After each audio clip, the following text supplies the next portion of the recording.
चलिए again very good evening. आगे बढ़ेंगे।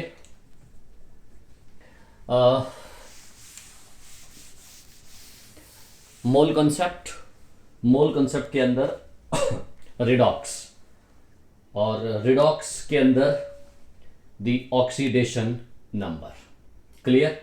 और होपफुली सभी लोगों को जितने भी कल हमने रूल्स लिखाए थे याद हो गए होंगे। ठीक है ना? क्योंकि without using rules we can not calculate the oxidation number. और ऑक्सीडेशन नंबर जैसे जैसे आगे बढ़ेंगे आप देखिएगा कितना ज़्यादा यूजफुल हैं हमारे ऑक्सीडेशन नंबर्स। ठीक है ना? तो आगे बढ़ेंगे हम। और हमने एक छोटा सा डीपीपी आपको पोस्ट किया था ऑक्सीडेशन नंबर के कुछ क्वेश्चंस हमने शायद उसमें अल्फाबेटिकली ऑर्डर से दिए हुए थे, वो सारे धीरे धीरे करके सॉल्व कर लीजिएगा। हम आगे बढ़ेंगे ऑक्सीडेशन नंबर को सॉल्व करते हुए। लास्ट में हमने कुछ चार्ज आपको बता दिए थे कि ऑक्सीडेशन नंबर के चार्ज से कैसे सॉल्व किया जाता है। ठीक है ना? नाउ अब हम बात करेंगे ऑक्सीडेशन नंबर। हमने आपको कल बता दिया था कि फॉर्मूले के थ्रू, कुछ रूल्स के थ्रू ऑक्सीडेशन नंबर क्या होता है। ठीक है ना? आज हम बात करेंगे थोड़ी कंसेप्चुअल अप्रोच की कि ऑक्सीडेशन नंबर, देखिए ऑक्सीडेशन नंबर का मतलब ये हो गया कि total number of donating electrons when an atom donates the particular electrons means it has a positive charge. When the particular atom is capable of accepting the electron, it means it has a minus charge. Clear? अगर कोई एक atom एक electron देता है तो उस पर charge क्या आएगा? +1 and oxidation number should be +1। और जो एक इलेक्ट्रॉन लेता है मतलब oxidation number it should be -1। तो ऑक्सीडेशन नंबर निकालने के लिए किसी भी मॉलिक्यूल में if it has two atoms then the electronegativity of both elements must be different। जरा देखो क्या कहना चाहता हूं मैं कि अगर कोई मान लिया एलिमेंट हमारे पास ए बी, कोई कंपाउंड ए बी है, तो इसमें ए जो है वो हमारे पास लेस इलेक्ट्रोनेगेटिव होना चाहिए, बी जो है हमारे पास मोर इलेक्ट्रोनेगेटिव होना चाहिए। समझिएगा जरा, बी हमारे पास मोर इलेक्ट्रोनेगेटिव। इलेक्ट्रोनेगेटिव का मतलब होता है tendency of attracting electrons. Nature of attracting electron is called electronegativity. ठीक है ना? तो अगर मान लिया ये लेस इलेक्ट्रोनेगेटिव है, ये मोर इलेक्ट्रोनेगेटिव है, तो ये अपनी तरफ इलेक्ट्रॉनों को खींचेगा। बात समझ पा रहे हो? तो ये इलेक्ट्रॉनों को खींचेगा। तो अगर मान लिया इसने एक इलेक्ट्रॉन इसको दिया तो इस पर इट हैज +1 और इसने एक इलेक्ट्रॉन लिया तो इस पर -1। तो इसका ऑक्सीडेशन नंबर जानते हो कितना आया? इसका ऑक्सीडेशन नंबर आ गया +1 और इसका ऑक्सीडेशन नंबर कितना आ गया? इसका ऑक्सीडेशन नंबर आ गया -1। समझिएगा जरा इस बात को।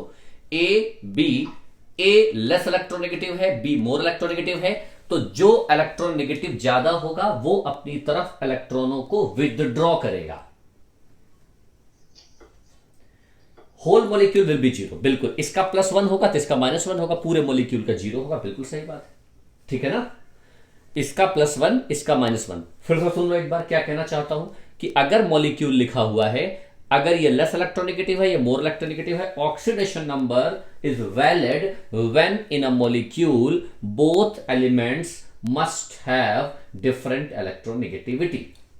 इस बात को नोट करके लिख लीजिए आप कि oxidation number of each element is valid, oxidation number of each element is valid when both have different electronegativity।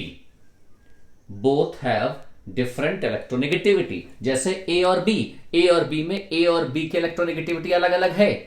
मान लिया B is more electronegative than A, तो B अपनी तरफ इलेक्ट्रॉनों को खींचेगा। तो B जब अपनी तरफ इलेक्ट्रॉनों को खींचेगा, अभी बात करूंगा ऑक्सीजन के बारे में, मैं सारी बातें करूंगा, पहले आप समझ लीजिए। B अपनी तरफ इलेक्ट्रॉनों को खींचेगा तो B पर आ जाएगा -1, A पर आ जाएगा +1। तो इसने इसको दिया +1, इसने इससे लिया तो -1। अच्छा, अगर मान लिया कुछ ऐसा होता है, ये 2 इलेक्ट्रॉन दे देता, मान लिया ऐसा, ये डबल बॉन्ड ऐसा, समझना, और ए ज्यादा इलेक्ट्रोनेगेटिव है, ये हमारे पास लेस इलेक्ट्रोनेगेटिव है, ये हमारे पास मोर इलेक्ट्रोनेगेटिव है। ठीक है ना? तो अब इसने 2 इलेक्ट्रॉन इसको दे दिए। कितने इलेक्ट्रॉन? 2 दिए। तो 2 इलेक्ट्रॉन का मतलब इसमें +2, इसने 2 लिए तो -2। तो इसका ऑक्सीडेशन नंबर कितना आएगा? +2 और इसका ऑक्सीडेशन नंबर कितना आएगा? -2। ठीक है ना? अभी जरा एग्जांपल से समझते हैं जरा।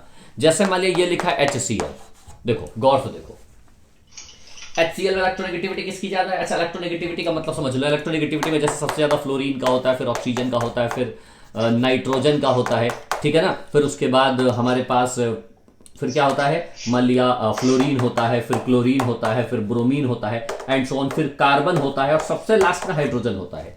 ये एक जनरल इलेक्ट्रोनेगेटिविटी का ऑर्डर है।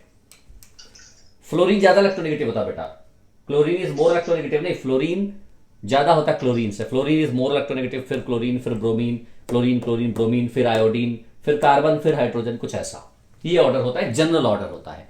मतलब मैंने जनरल ऑर्डर लिख दिया है। वैसे समझ लो इलेक्ट्रोनेगेटिविटी क्या होता है। इलेक्ट्रोनेगेटिविटी पीरियोडिक टेबल हमने रोज कहता हूं, रोज रट्टा मारने के लिए, ऊपर से नीचे इलेक्ट्रोनेगेटिविटी डिक्रीज करती है, left to right electronegativity increase करती है। आप ऐसे समझ लो, when we move from left to right in periodic table electronegativity increases, when we move from top to bottom electronegativity decreases.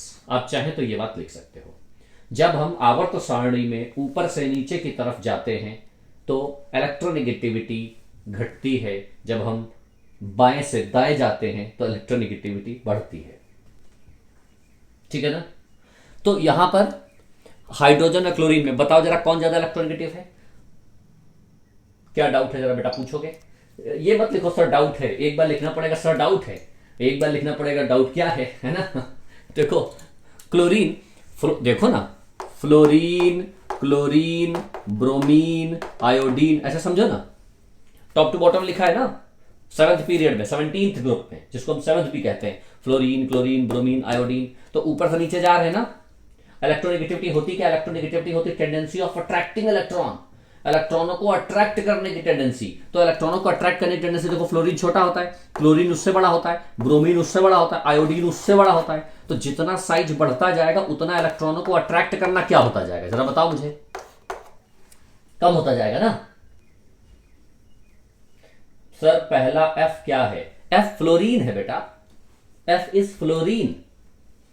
शुरुआत यहां से होती है, fluorine, chlorine, bromine, iodine. 17th period में फोर्स ऑफ अट्रैक्शन डिक्रीज करता है, बिल्कुल ऊपर से नीचे जैसे जैसे आओगे अट्रैक्ट करने की टेंडेंसी क्या होगी? डिक्रीज करती जाएगी। तो जब डिक्रीज करेगी, और यही तो होता है, अट्रैक्शन की पावर ही तो इलेक्ट्रोनेगेटिविटी होती है। समझ पा रहे हो ना कि इलेक्ट्रोनेगेटिविटी का मतलब ये होता है कि फिर वो Cl के पहले नहीं समझ पा रहे हो, देख ना समझते हो भाई। देखो ऊपर जो आपने सीरीज में एफ लिखा है वो क्या है? ये वाला हाँ, फ्लोरीन, तो सर ये यहाँ पे क्लोरीन के पहले वाला वही सीरीज में वो क्या है? ये नहीं सर, उसके बाद का नाइट्रोजन के बाद का।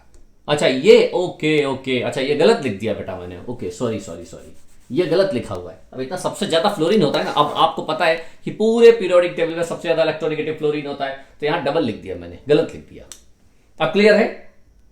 Yes sir. चलो ओके, बिल्कुल क्लियर हो तभी तभी आगे बढ़ेंगे ना, बिना क्लियरिटी के आगे बढ़ना बड़ा मुश्किल हो जाएगा, ठीक है ना। तो यहां पर फ्लोरीन जो है एक्स्ट्रा मैंने दोबारा लिख दिया था, जो कि गलत लिख दिया मैंने, है ना। तो फ्लोरीन, ऑक्सीजन, नाइट्रोजन, ये जनरल ऑर्डर लिखा है, और वैसे मैंने बोल दिया है जनरल ऑर्डर के लिए लेफ्ट टू राइट जाओगे पीरियोडिक टेबल में तो बढ़ेगा, ऊपर से नीचे जाओगे तो घटेगा, ठीक है ना। तो अब जरा यहां पर हमारे पास जो मेन फंडा था, मेन ये है, मेन फंडा केवल इतना है कि हाइड्रोजन और क्लोरीन में कौन ज्यादा इलेक्ट्रोनेगेटिव है? क्लोरीन। दोनों एलिमेंट्स अलग अलग हैं, और हाइड्रोजन क्लोरीन में पता है कि क्लोरीन ज्यादा इलेक्ट्रोनेगेटिव होता है। तो क्लोरीन अपनी तरफ इलेक्ट्रॉनों को खींचेगा, खींचेगा ना।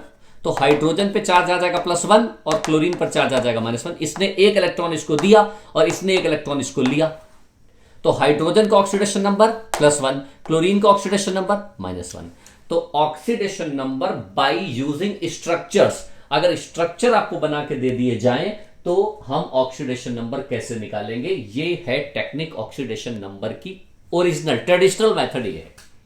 कल हमने बात की थी फॉर्मूले को, तो फॉर्मूला और स्ट्रक्चर, कई बार क्या होता है स्ट्रक्चर नहीं दिया होता है और हमें स्ट्रक्चर बनाना आता भी नहीं है, तो हम डायरेक्ट फॉर्मूले को टोटल मॉलिक्यूल का 0 मान के हम एक्स की वैल्यू कैलकुलेट कर पाते हैं। लेकिन कभी कभी क्या होता है कि वो गलत हो जाता है, कभी कभी वो कंसेप्ट गलत हो जाता है, फॉर्मूले वाला कंसेप्ट कभी गलत नहीं होगा।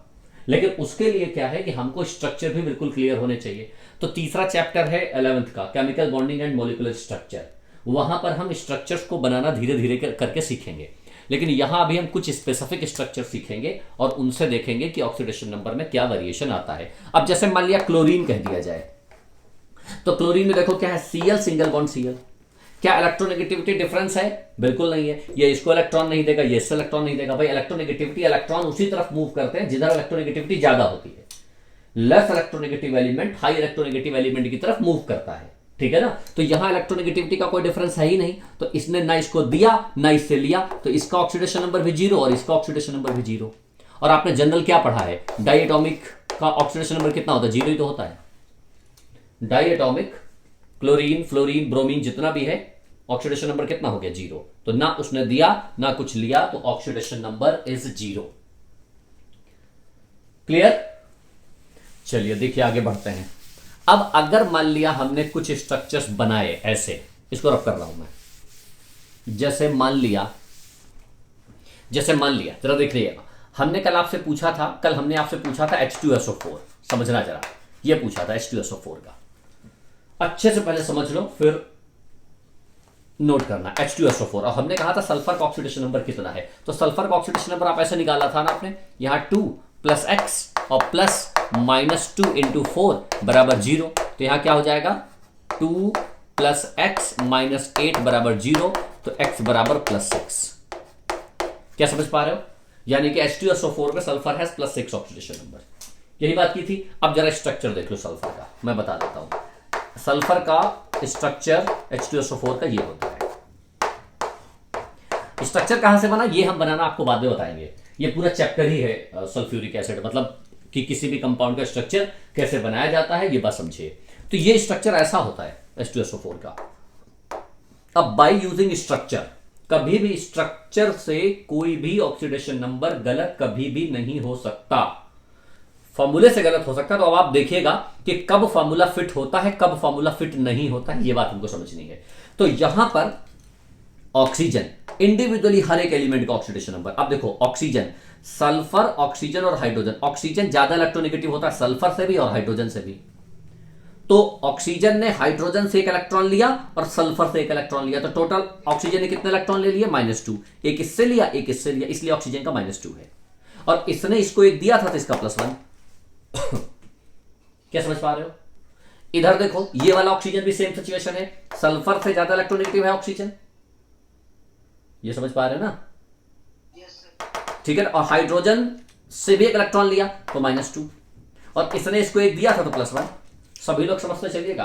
जरा कितने स्टूडेंट्स हैं आप लोग इस समय प्रेजेंट टाइम में? 45। सारे के सारे 45 स्टूडेंट्स को समझना है। एक एक बच्चे को बिल्कुल समझना होगा। ऐसा नहीं है कि 4 बच्चे समझ रहे हैं बाकी सब सो रहे हैं। कंसंट्रेट कर रहे हो कि टेबल पे मोबाइल लगा के बस मतलब आप क्लास चल रही है, ऐसा मत सोचना, है ना। तो इस ऑक्सीजन ने सल्फर से इलेक्ट्रॉन लिया, हाइड्रोजन से भी 1 इलेक्ट्रॉन लिया, तो ऑक्सीजन ने टोटल कितने इलेक्ट्रॉन लिए? 1 इधर से लिया, 1 उधर से लिया।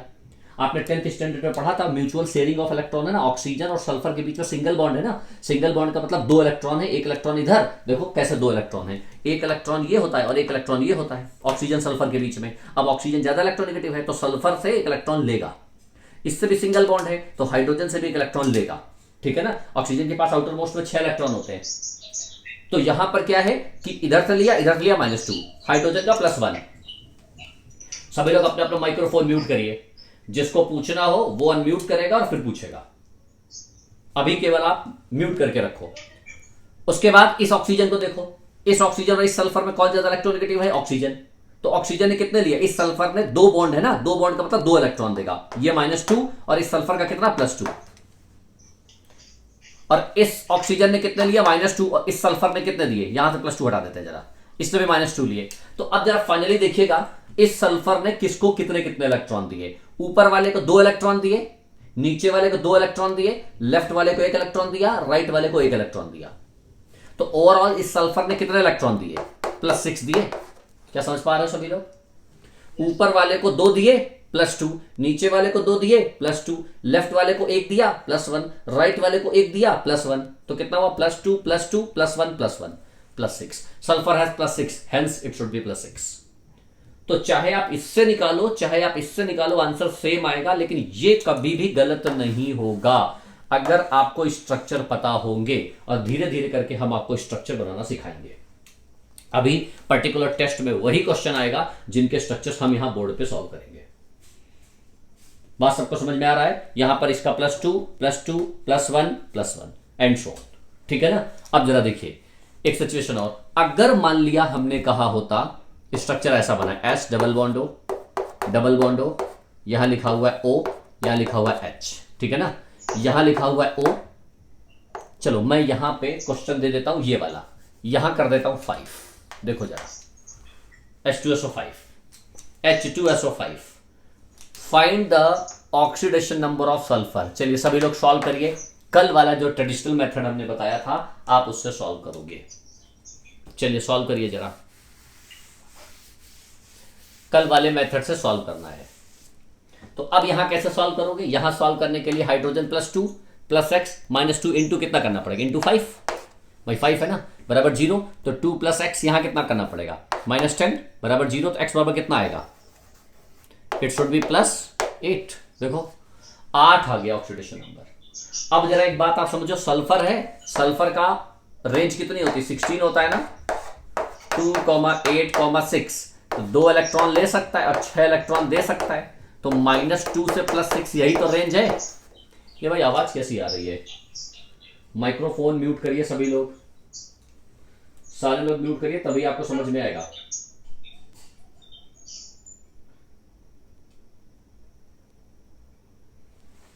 ठीक है ना, माइक्रोफोन म्यूट रखिए। -2 से +6 ये रेंज होती है सल्फर की। यहां पर आ कितना गया? +8। इसका मतलब है गलत है, +8 तो हो ही नहीं सकता है। अब दो ही बातें, या तो स्ट्रक्चर एग्जिस्ट नहीं करेगा, या तो हमने यहां गलती की हुई है।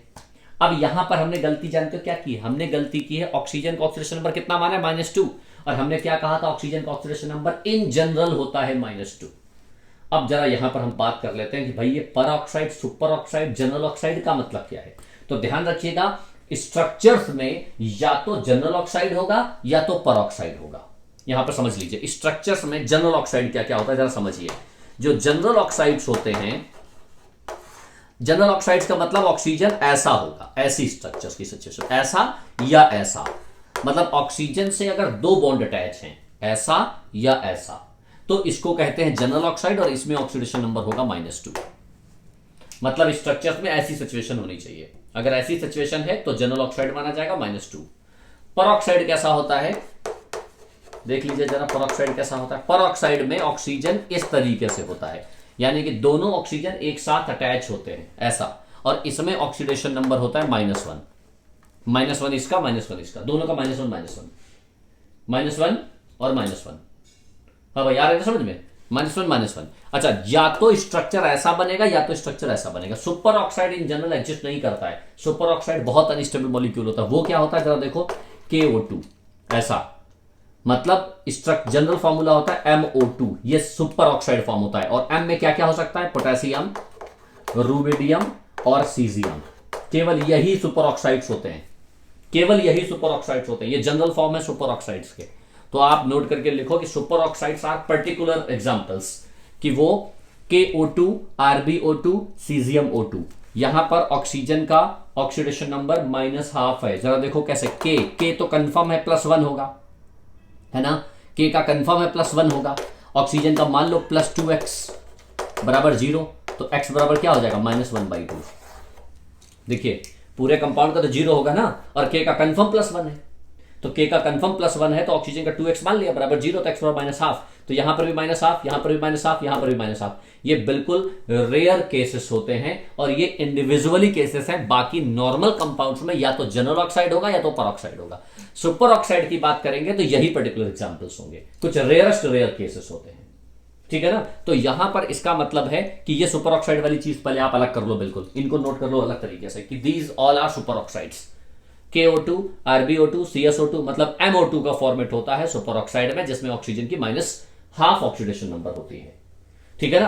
अब हमारे पास सिचुएशन केवल है जनरल ऑक्साइड्स की और सुपर ऑक्साइड्स की, सॉरी पर ऑक्साइड की। हमारे पास सिचुएशन है या तो जनरल ऑक्साइड होगा या तो पर ऑक्साइड होगा, किसी भी स्ट्रक्चर में। अब इसमें यहां पर जो -2 × 5 लिया है हमने, बाय डिफॉल्ट क्या मान लिया है कि सारे के सारे कैसे जनरल ऑक्साइड्स हैं। तभी ना सभी का -2 ले लिया हमने यहाँ पे, -2 इंटू 5 कर दिया बराबर 0। अब हमने मान लिया सारे के सारे जनरल ऑक्साइड हैं, लेकिन हम ये कैसे बता सकते हैं कि जनरल ऑक्साइड हो सकता है इसमें परऑक्साइड भी हो।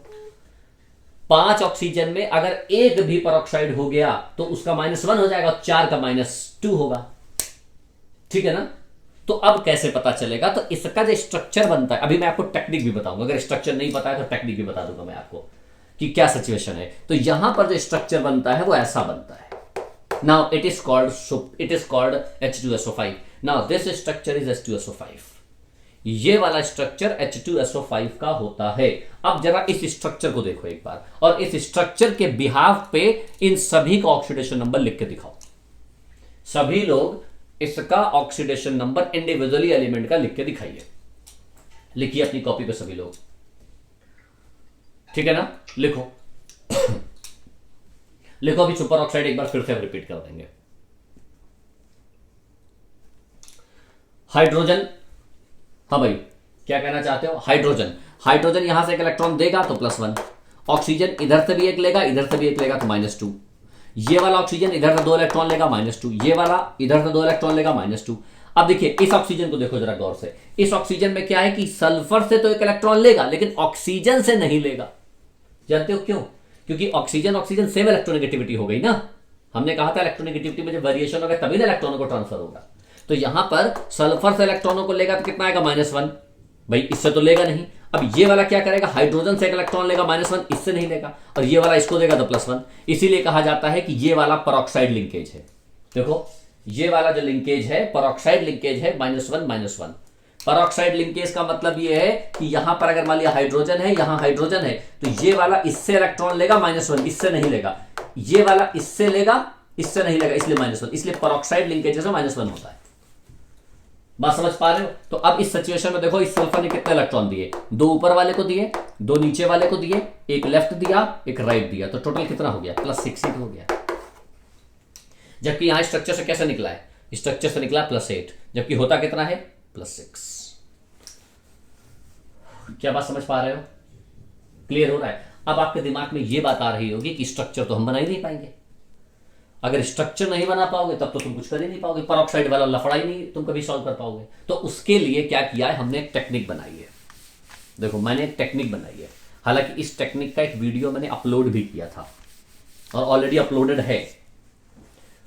How to calculate peroxy bond, इस नाम से एक वीडियो बनाया था हमने, how to calculate peroxy bond. ये परऑक्सी बॉन्ड स्ट्रक्चर हमको कुछ पता ही नहीं, हमको बस ये पता है चीजें। x बराबर 10 आ गया, ठीक है ना, x बराबर 10 आ गया, तो ऐसी सिचुएशन में क्या होगा, तो जरा देखो टेक्निक क्या है। विदाउट नोइंग द स्ट्रक्चर, मैं ट्रिक बता देता हूं आपको, ठीक है ना। या 1-2 क्वेश्चन पहले और सॉल्व कर लें, ट्रिक तो मैं बता ही दूंगा आपको, है ना। 1-2 क्वेश्चन और सॉल्व करते हैं पहले, चलो एक क्वेश्चन और सॉल्व करते हैं। लिखा है CrO5 chromium pentoxide, find the oxidation number of chromium. चलो पहले इसका निकालो, क्रोमियम का ऑक्सीडेशन नंबर कितना है, क्रोमियम का ऑक्सीडेशन नंबर कितना है, कैसे निकालोगे, x प्लस -2 इंटू 5 बराबर 0, x बराबर +10। और क्रोमियम का भी ऑक्सीडेशन नंबर 6 होता है, डी ब्लॉक एलिमेंट्स है। यस बिल्कुल सही बताया, 6 होता है, लेकिन यहां से 6 दिख तो नहीं रहा है, यहां से तो 10 दिख रहा है। यहां से क्या दिख रहा है, 10, होता कितना है, 6। इसका मतलब है इसके अंदर भी परऑक्सी लिंकेजेस होंगे। मतलब हमने सारे के सारे क्या 5 के 5 जनरल मान लिए, और जनरल मानते ही आंसर ही आ रहा है, मींस इट हैज द परऑक्सी, ठीक है ना। अब जरा स्ट्रक्चर देख लो जरा पहले इसका। क्रोमियम पेंटॉक्साइड का स्ट्रक्चर जानते हो कैसा होता है, बटरफ्लाई स्ट्रक्चर होता है। बटरफ्लाई स्ट्रक्चर, बटरफ्लाई जानते हो कैसी होती है, बटरफ्लाई देखो कैसी होती है, बटरफ्लाई बना रहा हूं यहां पे, ऐसी होती है कुछ बटरफ्लाई, ऐसी, यहां पे ऐसा और ये वाला ऐसा, और यहां पे एंटीना होता है 2 ऐसे, देखो है ना। Now it is structure of butterfly. अब ये बटरफ्लाई का मतलब ये पूरी बॉडी क्रोमियम की होती है, एक ऑक्सीजन यहां, एक ऑक्सीजन यहां, एक ऑक्सीजन यहां, एक ऑक्सीजन यहां, और एक एंटीने पे ऑक्सीजन, ऐसा पूरा फुल एक एंटीने पे ऑक्सीजन यहां। मतलब क्या है, क्रोमियम, एक ऑक्सीजन ऐसा, एक ऑक्सीजन ऐसा, और बीच में डबल बॉन्ड हो, ये है बटरफ्लाई स्ट्रक्चर। तो आपको नोट करके लिखना है chromium pentoxide, it has butterfly structure, ये एक बटरफ्लाई स्ट्रक्चर होता है। और अब क्रोमियम का ऑक्सीडेशन नंबर देख के बताना है कितना होगा। जरा देखो, इसने ऑक्सीजन को एक दिया -1, इसने इस ऑक्सीजन को एक -1, इन दोनों पे एक दूसरे को नहीं दिया, इसने इसको दिया -1, इसने इसको दिया -1। अब आप देखो ना, यही तो ऑक्सी परऑक्सी लिंकेजेस होता है। हमने कहा था ना, दो ऑक्सीजन एक साथ लगे हो तो परऑक्सी लिंकेज होता है। तो परऑक्सी लिंकेज का मतलब -1, इसका -2, ठीक है ना। अब इसने कितने दिए, 1 2 3 4 5 6, तो ओवरऑल कितना आ गया +6। कुछ बच्चों ने एकदम सही लिखा था। डायरेक्ट बॉन्ड गिन लो, 1 2 3 4 5 6 बॉन्ड गिन लो, 1 2 3 4 5 6। लेकिन ध्यान रखना, उन सारे से मोर इलेक्ट्रोनेगेटिव एलिमेंट जुड़े होने चाहिए, तभी तो दे पाओगे सारे। केवल बॉन्ड ही नहीं, मोर इलेक्ट्रोनेगेटिव एलिमेंट से जुड़े हुए बॉन्ड गिन लो। तो कितना +6, उसमें कितना +6, यहां कितना आया था 10, वहां कितना आया था 8। If you know the structure then definitely you can calculate the oxidation number. But अभी के स्टेट में आपको स्ट्रक्चर्स नहीं आते हैं।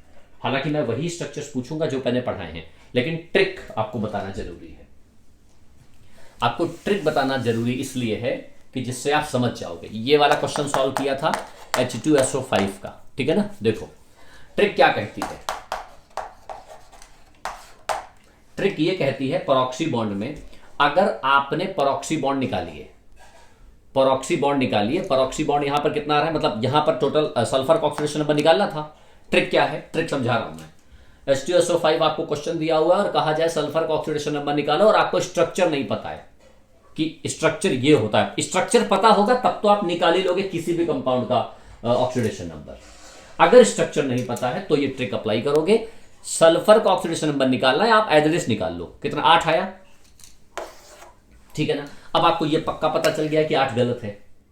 क्यों? क्योंकि सल्फर का जो रेंज होती है सल्फर की, वो कितनी होती है, -2 से +6 सल्फर की रेंज होती है। तो आपको क्या करना है, जितना ऑक्सीडेशन नंबर आया है, यानी कि कैलकुलेटेड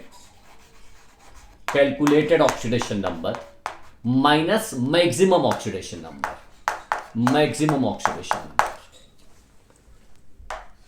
डिवाइडेड बाई 2।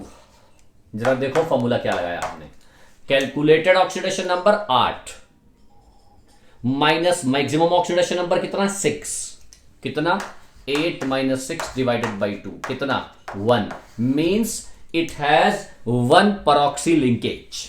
समझना जरा इस बात को, means it has 1 परऑक्सी linkage. 1 परऑक्सी linkage का मतलब क्या हो गया, एक परऑक्सी लिंकेज का मतलब यही तो होता है, ऐसा ये एक परऑक्सी लिंकेज है। मतलब इस 5 ऑक्सीजन में 2 ऑक्सीजन -1 वाले होंगे और 3 ऑक्सीजन -2 वाले होंगे। क्या बात समझ पा रहे हो? यही तो सिचुएशन है कि 3 ऑक्सीजन -2 वाले होंगे और 2 ऑक्सीजन -1 वाले होंगे। और जैसे ये बात पता चलेगी तो सल्फर का ऑक्सीडेशन नंबर तो निकल ही आएगा। और जनरल केस में आप क्या सोचते हो, जनरल केस में आप सोचते हो कि 5 के पांचों -2 वाले हैं, जो कि गलत है। क्लियर हो रहा है? तो अगर मान लिया इस रेंज में आंसर आ जाता है तब तो 100% उसमें परऑक्सी लिंकेज नहीं होगा। लेकिन अगर आंसर वेरी करता है, तो इसका मतलब उसके अंदर एक परऑक्सी लिंकेज होगा, और परऑक्सी लिंकेज ऐसे निकालोगे। ये है टेक्निक इसकी निकालने की। तो नोट करके आप इस बात को लिख लीजिए। ट्रिक क्या है कि calculated oxidation number minus maximum oxidation number divided by 2, और यहां से आएगा 1 परऑक्सी linkage. So in case of H2SO5 it has 1 परऑक्सी linkage. 1 परऑक्सी linkage का मतलब 2 ऑक्सीजन के -1, 3 ऑक्सीजन के -2, तो कैसे निकालोगे, H का तो 2x ही हो जाएगा, प्लस सल्फर का x हो जाएगा, प्लस 3 ऑक्सीजन के कितने हो जाएंगे, -2 × 3, ठीक है ना, और प्लस 2 ऑक्सीजन के कितने हो जाएंगे, -2, मस्ट बी इक्वल टू 0। ये वाली सिचुएशन आएगी, 2x नहीं 2।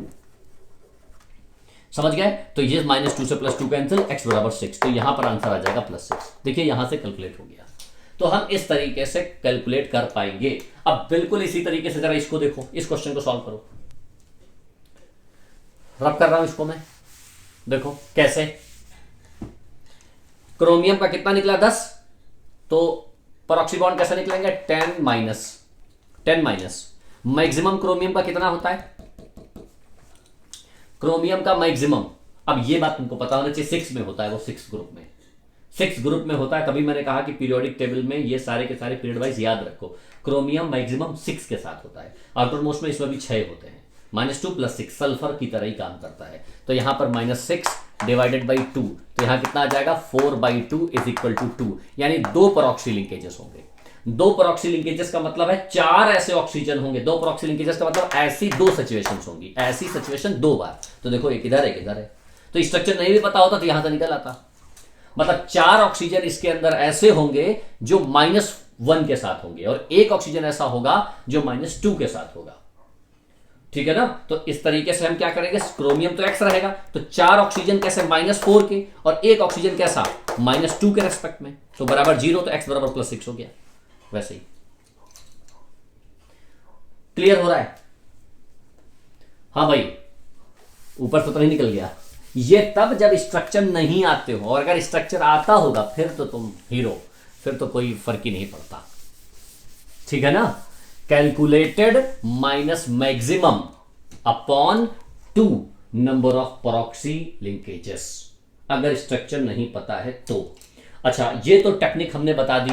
एक कंडीशन और देख लो। एक ये कंडीशन थी डिवाइडेड बाई 2 वाली, लेकिन ये तब कंडीशन थी when central atom is single.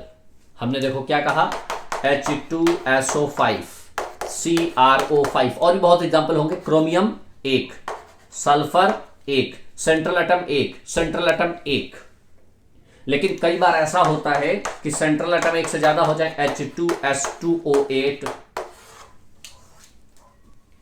H2S2O8। अच्छा एक बात और, इसका नाम कैरोज एसिड होता है, इसका नाम होता है कैरोज एसिड, और इसका नाम होता है मार्शल एसिड। नाम देख लो, ये क्रोमियम पेंटॉक्साइड ही है, कैरोज एसिड बोलते हैं। पूछा जा सकता है कि कैरोज एसिड और सल्फर का ऑक्सीडेशन नंबर कितना है। ये मार्शल एसिड है। अब यहां पर सेंट्रल एटम देखो कितने हैं, 2 है ना, 2। तो जरा देखो कैसे, इसका ऑक्सीडेशन नंबर निकालना है सल्फर का, तो कितना 2 + 2x -2 × 8 -16 इज इक्वल टू 0। तो 2x बराबर 14, x बराबर +7। भाई x बराबर +7 आ गया। देखो क्या सही है, 2 + 2x -8 2 16, तो 2x बराबर 14, x बराबर +7 आ गया। जबकि x सल्फर होता कितना है, -2 से +6 दिख रहा है, -2 से +6 मतलब गलत आ गया। इसका मतलब इसके अंदर परऑक्सी लिंकेजेस हो सकते हैं। अब देखो परऑक्सी linkages 7 - 6 maximum calculated minus maximum. अच्छा, डिवाइडेड बाई 2 ऐसा करते हैं तब जब सिंगल एटम होते हैं, डिवाइडेड बाई 2 जब सिंगल एटम होते हैं, लेकिन जब बीच में 2 एटम हो जाते हैं तब बाई 2 नहीं करते हैं। 2 ही पॉइंट्स होते हैं केवल, यानी कि calculated minus maximum divided by 2 when single central atoms are present. When dimer का मतलब 2 अगर सेंट्रल एटम प्रेजेंट हैं, तो ऐसी सिचुएशन में बस बाई 2 नहीं करते हैं, और ये आंसर आ जाएगा 1।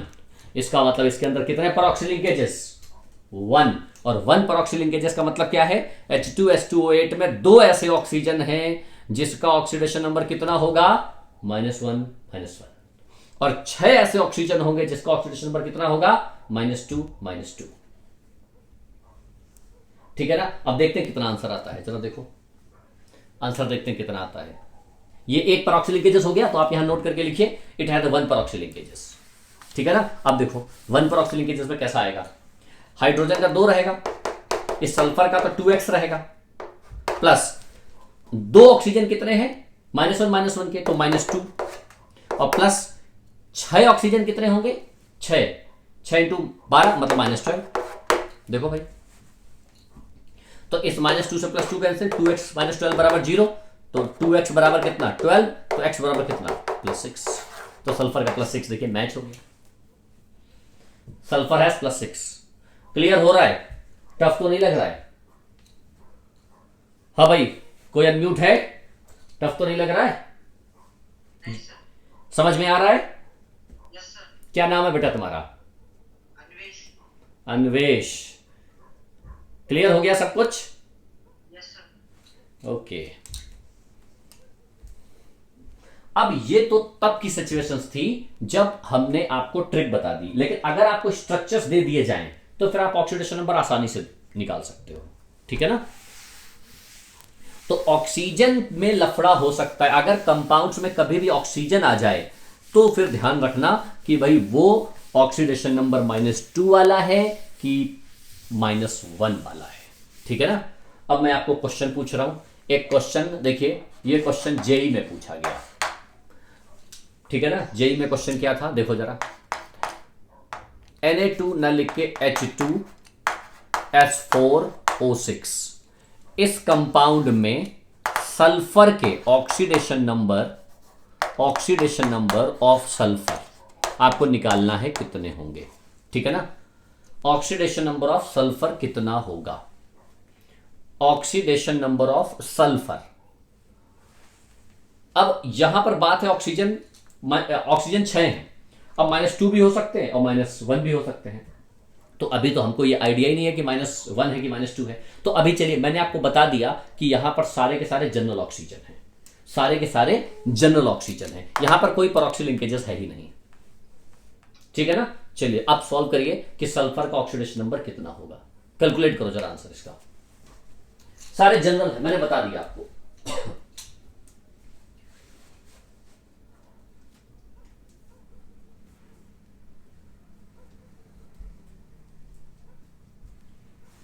हाँ, कितना आंसर आया? 5/2। गुड, 5/2। देखो कैसे, ये हाइड्रोजन +2 प्लस सल्फर 4x और -12 बराबर 0। -2 हमने बता दिया, -2 होता है, मैंने बोल दिया आपसे। तो 4x बराबर 10, तो x बराबर वॉट 10/4, मतलब 5/2, मतलब 2.5। अब जरा गौर से देखो इंपॉर्टेंट क्या है, ये जो सल्फर का 2.5 निकला है ना, ये जब भी ऑक्सीडेशन नंबर निकलता है, बिल्कुल सही, बहुत सारे लोग सही निकाल रहे हैं, 2.5 तो S4 का है, इसका मतलब है ये जो 2.4 निकला है ये एक एवरेज वैल्यू निकलती है।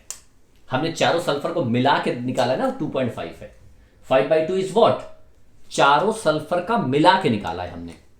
लेकिन क्वेश्चन जानते हो जेई में क्या पूछा गया था? क्वेश्चन ये पूछा गया था कि सल्फर, इस कंपाउंड में 4 सल्फर होंगे, चारों सल्फर होंगे, चारों को मिला के, यानी कि पहला सल्फर प्लस दूसरा सल्फर प्लस तीसरा सल्फर प्लस चौथा sulphur divided by 4, it must be equal to 2.5। जब भी कोई ऑक्सीडेशन नंबर आता है, अगर एक एलिमेंट है बीच वाला, तब तो वही ऑक्सीडेशन नंबर होगा, लेकिन अगर एक से ज्यादा है, तो फिर उसकी एवरेज वैल्यू वो मानी जाएगी। अगर 2 है तो 2 के बराबर 2.5 होगा, 3 है तो 3 के बराबर, 4 है तो चारों का एवरेज मिला के। उसने पूछा था कि अलग अलग सल्फर के ऑक्सीडेशन नंबर बताओ कितने होंगे। Each and every sulphur atom has their own oxidation number, और सबका अलग अलग निकालो और फिर एवरेज निकाल के देखो क्या 2.5 आता है कि नहीं। तो ये बात हमको जानते हो कब पता चलेगी? ये तब पता चलेगी कि जब हमें स्ट्रक्चर पता होगा। Without knowing structures we can not calculate, नहीं बता सकते।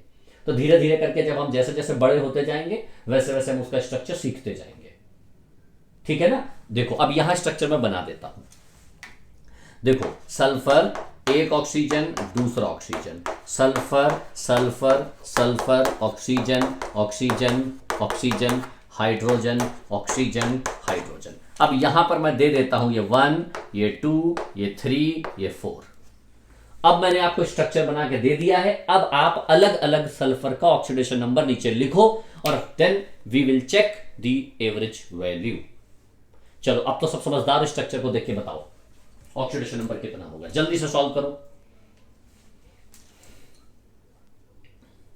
सभी का 1 2 3 4, पहले का, दूसरे का, तीसरे का, चौथे का, सबका ऑक्सीडेशन नंबर नीचे उसके लिखना है। वही लेने देने की प्रक्रिया, और कुछ करने नहीं है। यहां पे दिया जा रहा है प्लस, लिया जा रहा है माइनस। यस अनुष्का, 6 किसका? अच्छा इसका गिन लिया, 1 2 3 4 5 6, इसका भी 1 2 3 4 5 6। गौर से जो जो बातें मैंने सिखाई हैं बिल्कुल अच्छे से समझिए। आप अपने लेवल पर सॉल्व करोगे तो ज्यादा अच्छा समझ में आएगा। O- टेट्राथायोनेट आयन है, ये बड़ा इंपॉर्टेंट आयन होता है भाई। ये पहले का 6, 6006 बिल्कुल गलत जवाब। 5 ऑफ फर्स्ट, यस 5005 बिल्कुल सही जवाब। कौन? भाविक।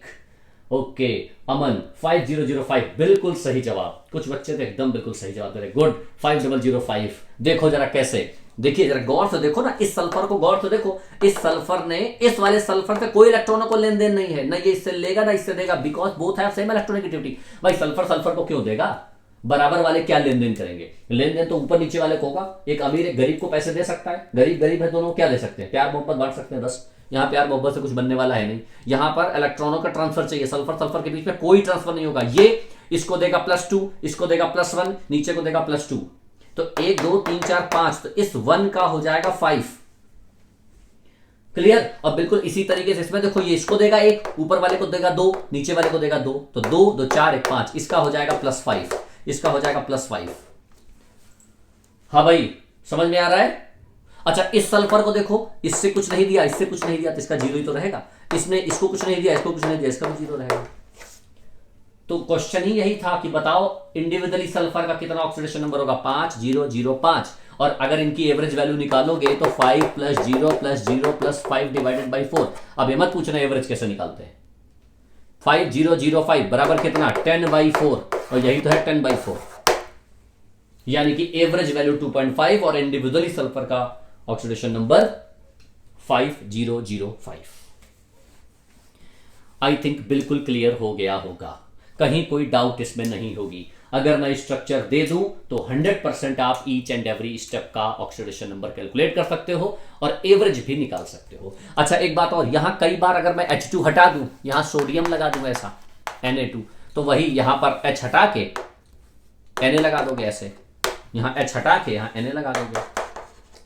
और अगर ये Na भी हटा दूं तो 2Na+ ऐसा, 2Na+, तो इस पर -2 ऐसा, तो S4 -2, तो मतलब क्या है? अगर मान लिया एक हाइड्रोजन था तो हाइड्रोजन अपना एक इलेक्ट्रॉन इसको दे के चला गया तो -1, हाइड्रोजन अपना एक इलेक्ट्रॉन इसको दे के चला गया तो -1। एक हाइड्रोजन था, इसने अपना एक इलेक्ट्रॉन इसको दिया, तो एक इलेक्ट्रॉन इस पर दिया तो इस पर -1 आ गया ऐसा। तो ऐसे भी लिखा जा सकता है। तो ये स्ट्रक्चर ऐसे भी बना के लिखा जा सकता है। S4O6 -2 का मतलब दिस, ठीक है ना? टेट्राथायोनेट आयन, इसको कहते हैं टेट्राथायोनेट आयन। सोडियम लगा होता तो सोडियम टेट्राथायोनेट, सोडियम टेट्राथायोनेट, ठीक है ना? वो वही, चाहे OH लिखो या H हटा के इसमें -4 लगाओ, एक ही बात है, कोई फर्क नहीं पड़ता। देख लो भाई, समझ पा रहे हो? चलो अब मैं आपको एक क्वेश्चन और देता हूं। सर इसको पॉजिटिव कैसे करेंगे? क्या? सर हमारे जो फॉर्मूला हमने जो ट्रिक निकाली उससे कैसे करेंगे सर? नहीं, फॉर्मूला जो हमने निकाला है, जो टेक्निक हम लोगों ने फॉर्मूला निकाला है, उससे केवल एवरेज वैल्यू ही आ सकती है, केवल एवरेज वैल्यू ही आएगी। मतलब ये जो कॉन्सेप्ट लगाया ना हमने 4x - 12 = 0 वाला, ये वाला, इससे एवरेज वैल्यू आएगी। और इसमें प्रॉक्सी लिंकेजेस ही नहीं है, तो जो टेक्निक है वो प्रॉक्सी लिंकेजेस वाली है, तो यहां पर आप नहीं निकाल सकते। वो तभी निकाल पाओगे, यहां पर प्रॉक्सी लिंकेजेस नहीं निकलेगा, और वो तब तक की वैलिड है जब तक सेंट्रल एटम 1 हो या 2 हो, बस, उससे ज्यादा एप्लीकेबल नहीं है। तो सबसे ट्रेडिशनल, सबसे अच्छा और 1 मैन आर्मी वाला जो कंसेप्ट है स्ट्रक्चर वाला है। धीरे धीरे हम स्ट्रक्चर सीखेंगे, ठीक है ना?